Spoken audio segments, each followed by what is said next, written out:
Hey guys, it's Kawaii Girl. Let me just put this mug down.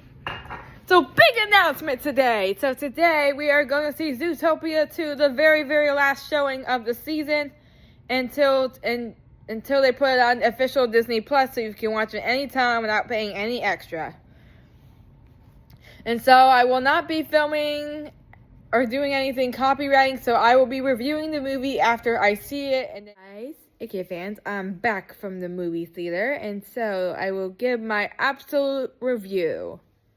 So let's go over the story plot a little bit, and then I'll give my final 5 stars, 10 out of 10, or 1 out of 10 out of whatever at the end.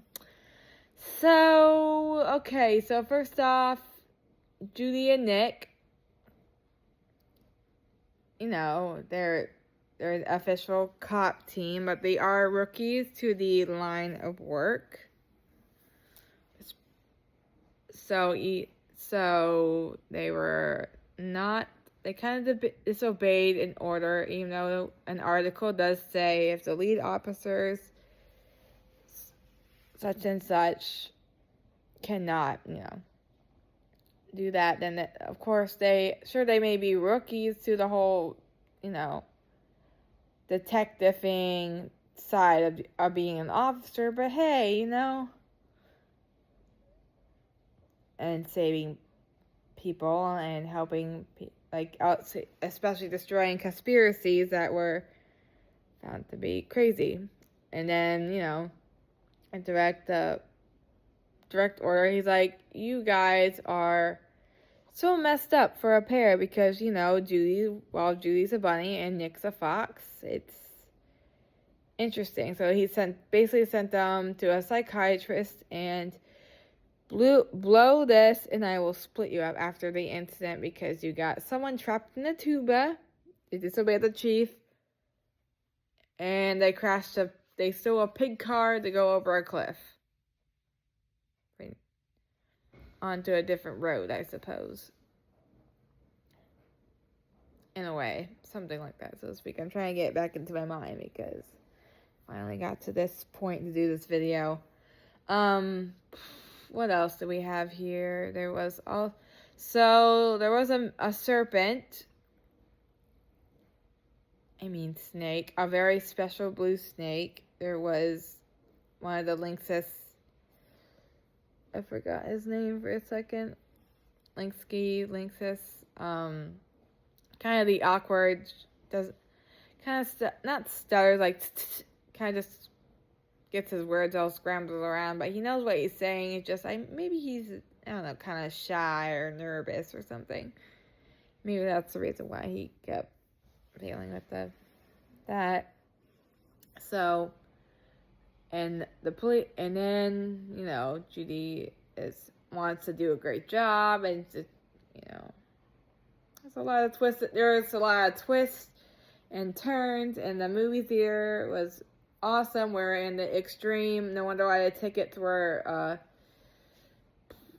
there. While they were expensive, plus the snacks were a little bit overpriced for what they were.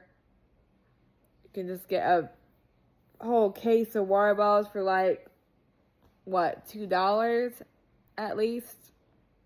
And popcorn we could just make at home for free because we already done and bought it. If we needed it.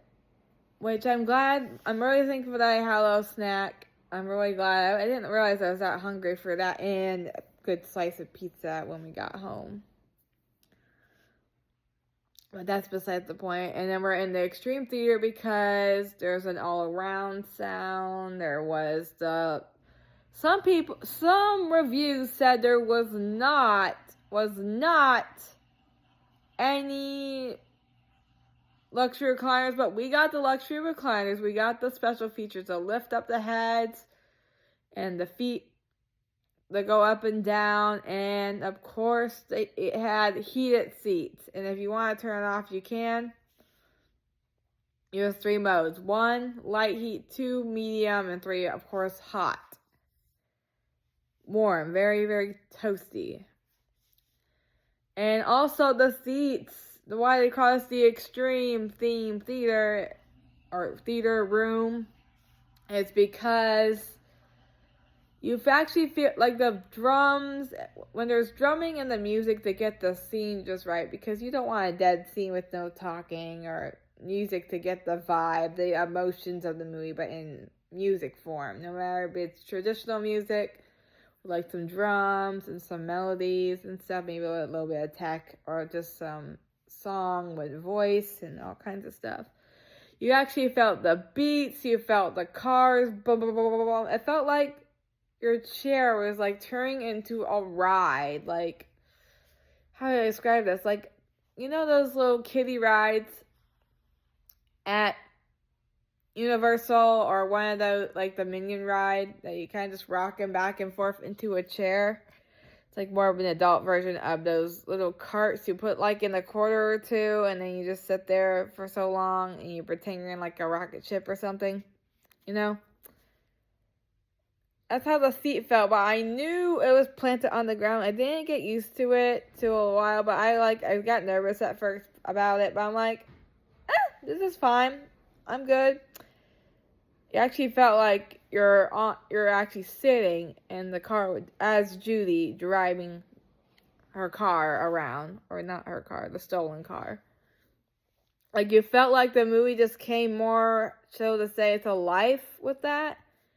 And the features were phenomenal, even though I'm still working on how to figure out these features to these seats. So, if you want your headrest to be more back or more forward, to be more sitting up, I would recommend you do the left side of the panel, because that is for head, and the other one's for feet to the right.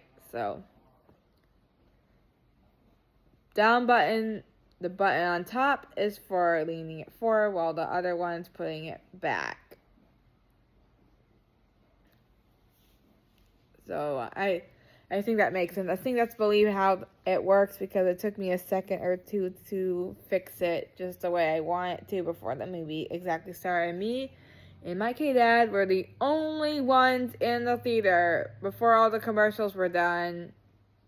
Just about kind of midway through the ads and the advertisements there, and all the info about please be a fire volunteer or something, there was another group of adults that were there.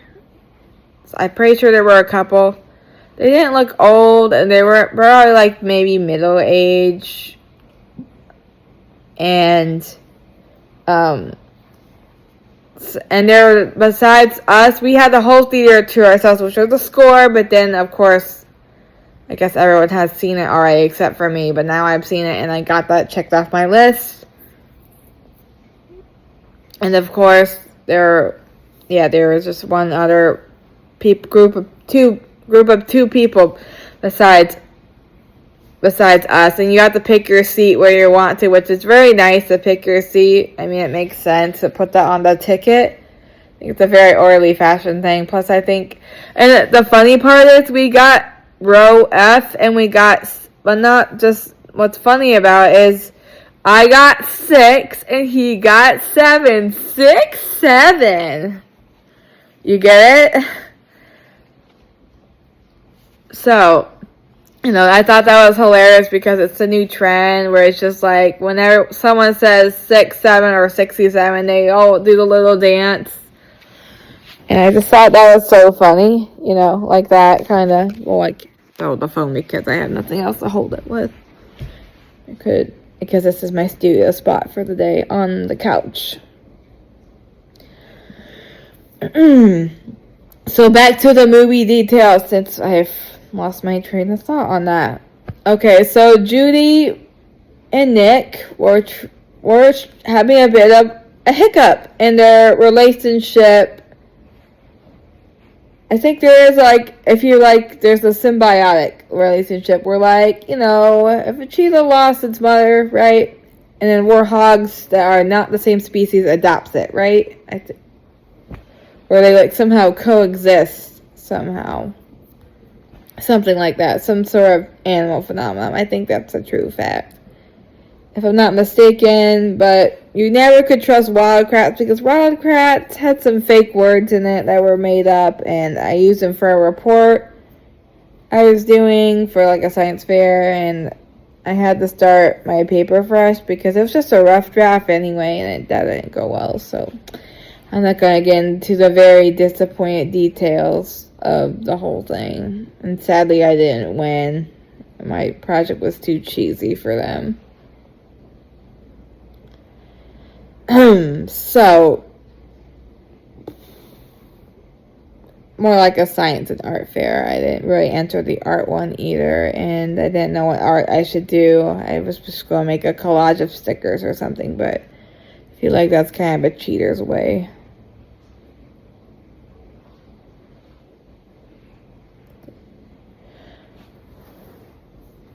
Anyway,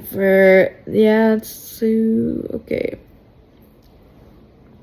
She was watching a YouTuber. Chipogo was bound to split him up, dragging Nick out, and then at the party, at the fancy gala, to find the snake, to find the guy who shipped this little snake from overseas to get proof that snakes aren't the bad guys, and that the Lynxes are evil, and they lied about who invented the weather walls. The terracombs. I guess that means like where one blew out snow for Tundra Town, and one blew out sand and hot wind for the desert area, and the rainforest district had rain and and wind and whatever they had for their preferred temperature and whatnot. And of course the different sections of a very diverse Zootopia, obviously. And of course, Judy lost Nick to the officers since the mayor of Tundra Town was actually part of the criminals, the Lynx's family, with dad and brother and sister, and then of course the so-called hero trying to help the snake prove everyone wrong, that his great-grandmother invented it and not them, and that she didn't bite someone or attack someone or assault the maid that was a turtle. Everyone was so against reptiles in that movie. I'm like, wow. Apparently they're all good with mammals, all kinds of different mammals, but they're not good with reptiles. They're just not. And they're about to tear out a bunch of land, and it's always the land. That's what they want. That's what everyone wants, is more land. Money, money, money. More land, more land. And so, to stop the bad guys, there was a couple of twists. The police were, even though they were cops, they became fugitives, and they were framed, of course. And they were chased by their own cop co-workers. And apparently they found the snake. I'm not thinking this is coming out right. There is a lot of different.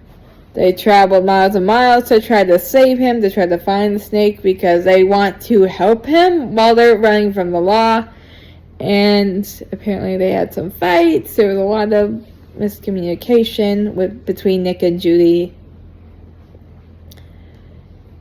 There was a whole lot to take in right now. There also Nibbles Maple Stick, their guide to the seal marsh market, instead of a city, it's more of a swamp for like mammals that are kind of partially aquatic, like seals and sea lions and all kinds of fish-like critters like that, and walruses, of course, more of the aquatic side. And then, of course, things go dead wrong. The cops show up. They're chasing after them. All the reptiles had to leave their secret reptile population, and I quote. So that kind of went rampant too, trying to find the truth. And of course, trying to find this clock tower of the old reptilian reptile snake, or not just snakes, reptile neighborhood. Apparently, they found it, but Suddenly, someone literally backstabbed her in the back with snake venom, which was so-called. Was his name Parson? I don't know. I think it was Parson. That sounds like a name, but that sounds like a last name. I guess it could be either or. He literally betrayed Judy and the snake, and I thought he was like not trying to be like his family. He's kind of the outcast of his family, not trying to prove everything wrong. So there was a lot of twists in there. I thought he was part of the good team, but then he happened to be the bad guy. And he stabbed just so he can burn the real treasure at the snake's grandmother's house. That's what their main goal is, to find the real piece of paper documentation so they can put these guys in prison and not arrest or make any more Tundra Town bigger than it should be. So, yeah. And all goes well. Of course, Nick had to escape jail. They almost drowned in this pipe trying to find where the snake and the guy was. And of course, the cops were ordered to kill Judy. It got a little dark, like a dart, before the end of the trial of the finishing race before the deranged cat tried to do that. And of course, the snake got frozen and Judy couldn't move. And Nick's like, I'm zooming to her rescue, like, flash, 100-yard dash, cross town and ignore the laws. I guess that means breaking the speed limit as well. Sorry, this is not coming clear enough. I'm trying to remember because it's been a few days since I've seen it, which I can't see it again because, like, well, that was the last showing, so, for the season. Plus, it's been out for 2 months, so, yeah, I mean, I enjoyed it. It was good. It all goes well. Of course, Judy defeats the Lynxus, like a lynx, like a bobcat family, They went to prison. The snakes, the reptiles finally got their neighborhood back, so Tundra Town lost a little bit of its land, but no biggie. It already has all its snow. It's pretty snowy enough around there anyway. And then the double twist was that they tied him up, the villains up, and apparently he somehow got out. Of course, he has claws, so he can definitely escape. And well, he was like, I'm gonna burn it for you, Daddy! With a fuel can of oil, and then you got matches, and he looked so crazy, and he was like out of control, and slowly threw the fire at them, but at least the paper didn't get burned. That is a surprise. But basically, the snake got framed and all that stuff. So, what I think about it, I give it a 10 out of 10, 5 stars. I liked it a lot. I just felt like there needed to be this movie. Sure, it was 2 hours. That's true. It just didn't felt as long as I felt like it needed to be. Maybe 2 hours and 30 minutes, perhaps, or less, maybe 20. I mean, the credits were fun too. I thought there was a lot of funny characters. There was zebras. There was the bit concerning psychiatrist with all the weird animals, like the elephant being scared of his partner. That was a mouse, and the honey badger that was with an antelope that was smiling, and basically he did not approve of smiling because he thinks it's a sign of aggression, and that's a little bit odd too. And yeah. So,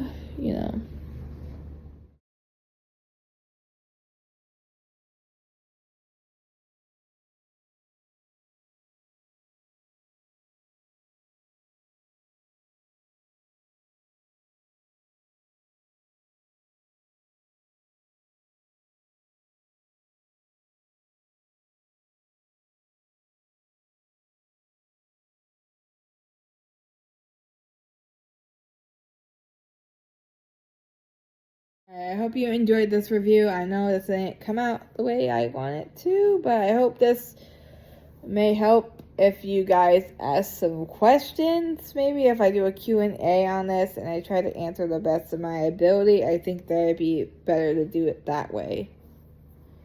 And if you have any like movie fan, if you did not get to see the movie, or if you all have seen it and you asked me some trivia and you already seen it like multi times, hopefully I get it right, then that'd be great too. Alright, bye, Kid fans, Claire out.